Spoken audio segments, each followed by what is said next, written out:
तामुलपुर जिल्लानि सालमारा दिमिलाफारा बाथौ फोरबो खुंफुं आफादा 13थि बोसोरारि बाथौ फोरबो खुंफुंनो साखाफारा जाबाय। दिनै 20 अक्ट'बरनिफ्राय जागायनानै 24 अक्ट'बरसिम 5 सानसिम सोलिगोन सालमारा दिमिलाफारानि रुंसारि सुबोध फाथक गोसोखां बाथौ फोथाराव। गाबोन फुंबिलिनि समाव गोथैसि बावनाय आरो बाथौ आरजनि गेजेरजों जागायनानै बायदि हाबाफारिनि गेजेरजों खुंफुंनो लादों। गाबोन मोनाबिलि समाव हारिमु मोनाबिलियाव मेथाइ रोजाबगिरि महरै बाहागो लागोन गीताश्री रामसियारि आरिबा कनसनिमा सोरगियारिजों लोगोसे जायगानि मेथाइ रोजाबगिरि बिथांमोना बाहागो लागोन। 22, 23 आरो 24 खालाराव मोसानाय बादायलायनाय हाबाफारि लानाय जादों। गिबि बान्था महरै 8,000, नैथि बान्था महरै 6,000 आरो थामथि बान्था महरै 4,000 रां होगोनखौ फोरमायदों। लोगोसे जांख्रिथायनि थैसाम, मोसा, रोदा, जों बर' आरो अख्रां सिनेमा दिन्थिफुंनाय हाबाफारिखौ लानाय जादों। गासै रायजो राजाफोरखौ तामुलपुर जिल्लानि सालमारा दिमिलाफारा बाथौ फोरबोआव दोलै नोगोरै बाहागो लाफैनो खावलायदों खुंफुं आफादा।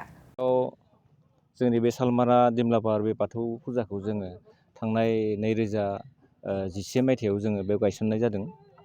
बेयाव दुर्गा फुजाजों लोब्बा लाखिनानै जों बे फुजाखौ खुंबोनाय जादों।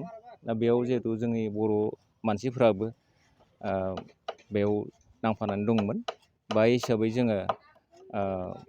जोंबो जोंनि बर' सुबुंफोरा जाहाथे बाथौ धोरोमखौ बेयाव सिबिनो हायो, फुजिनो हायो, बे हिसाबै जोङो बै समाव जों गायसननाय जादोंमोन। आरो फैयै फैयै दिनैसिम 13 बोसोर जाफैबाय जों खुंनाया। दा बेयाव बेनि जारिमिनखौ आं एसे बुंनो नागिरदों।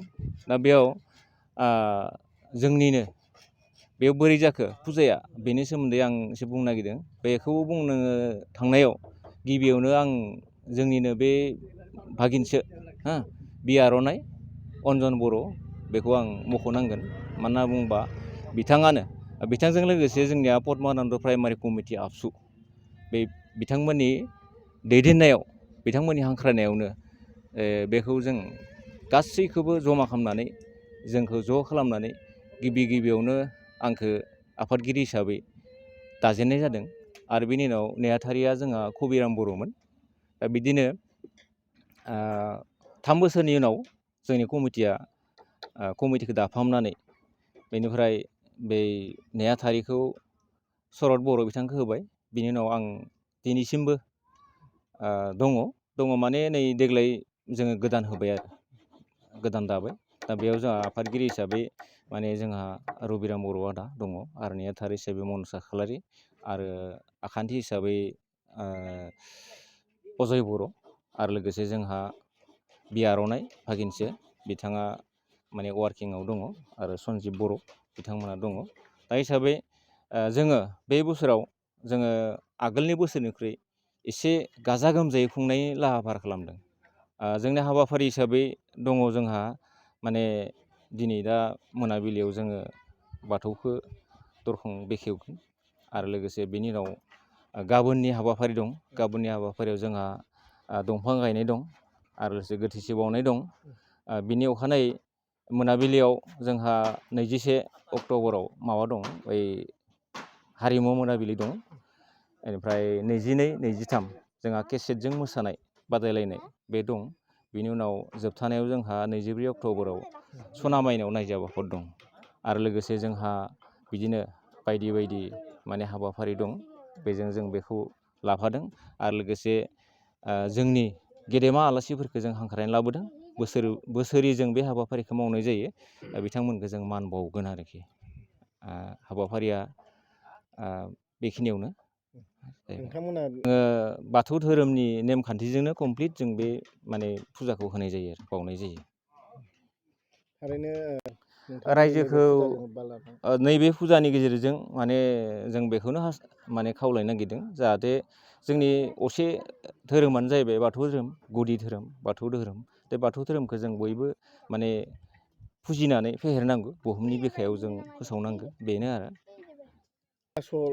औ, बिदिनो हाबाफारिया जोंनिया सिनेमाबो दं। सिनेमानि माने हाबाफारियाव टिकेट दाननाय बे सिस्टेमा दङ आरोखि।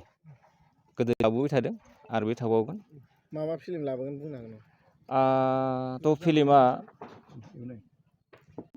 मोसा, रोदा, जों बर', आरो अख्रां गंसे बेखिनिया दं आरो बेनि अनगायैबो जों सुबिदा मोनोबा आरो बेनिसाय साबसिन हामसिन मोजां लाबोबावगोन आरो मेला माबाफोर थ' जोंनिया बिदि मेला गैया मेलाखौ जों लायाखै ओरैनो दखान दं दखानफोरा बायदि बायदि दखान दं आरोखि बिदि आरो सावथुन नायनो थाखाय जों माने रायजो राजाखौ जों माने गोसो गोथारैनो लैहोर लैहोर फैनानै नायफैनो थाखाय फुजाखौ गेदेर खालामनो थाखाय जाफुंहोनो थाखाय जों रायजो राजानि मदद बियो आरो बेनो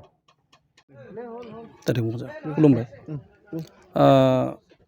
जोंनि नैबे बाथौ फुजाया फैयै फैयै देग्लाय जोङो 13 बोसोराव आगान होबाय बे 13 बोसोराव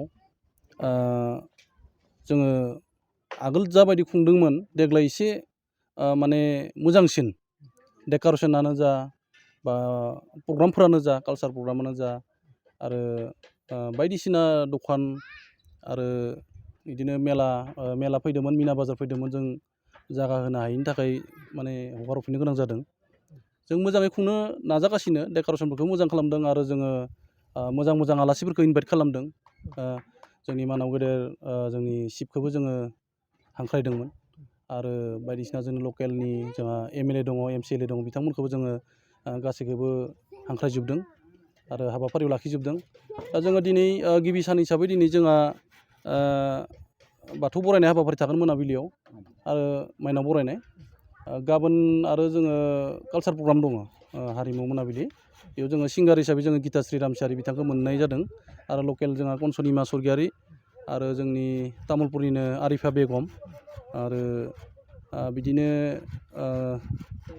जायगानि बायदिसिना रोजाबगिरि बिथांमोनखौ जोङो हांख्रायनाय जादों आरो बिनि अखानायै 22 स्टेज बेयाव जोङो केसेट डेन्स कम्पिटिसन माने लानाय जादों प्राइज मानिया जोंनिया गिबि फार्स्ट प्राइजआ जागोन 8,000 सेकेन्डआव जोङो 6,000 आरो थार्डआव जोङो 4,000 बिदि सायख'नाय जादों आरो जोङो 22 तारिखनिफ्राय जोङो टिकेट सिस्टेमनि फिल्म सावथुन दिन्थिनाय जागोन जों गिबि 22 तारिखआव बा 22 अक्ट'बराव जोङो जांख्रिथायनि थैसामखौ देखायगोन बेनि उनाव नेक्स्ट 23आव जोङो मोसाखौ देखायगोन मोसा सावथुनखौ आरो नेक्स्टआव जोङो लास्टखालि अख्रां गंसे बे गांथामखौ जोङो सानथामाव देखायनो थाखाय आखायाव लादों आरो दा रायजो राजाफोरा गासैखौबो जोंथ' बुंनो थाङोब्ला नैबे जोङो बाथौ फुजानि सालमारा दिमलाबार बाथौ फुजानि बा फोरबोनि जिखिनि बेन्दोङाव थानाय बे गामिफ्रा जों टटेल 19ता गामि दङ जोङो दा गासैखौबो जों फैनानै लैहोर लैहोर मदद आगोलावबो खालामखायो देग्लायबो जोङो खालामगोन होनना जोङो मिजिंथिबाय आरो बङाइगाव सापागुरि र'डआव थानाय मेगना हुन्डाइ श'रुमा लानानै फैदों नोंथांमोननि सेराव फुजानि स्पेशेल अफार ग्रेन्ड i10 नियस i20 N-Line अरा भेरना आल्काजार बेफोर समायना गारिफोर फुजानि स्पेशेल अफारा फैगौ 30 सेप्तेम्बरसिम थागोन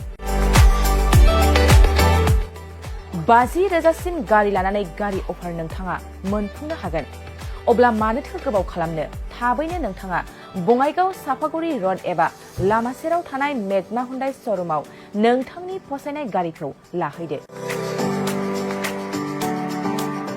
गोबां मिथिनो थाखाय नैबे जानबुं नाम्बार 9101093856 8011827497 700279673 70026948111 आव खौरां लाहर मेगना हुन्डाइ श'रुम बङाइगाव सापागुरि र'ड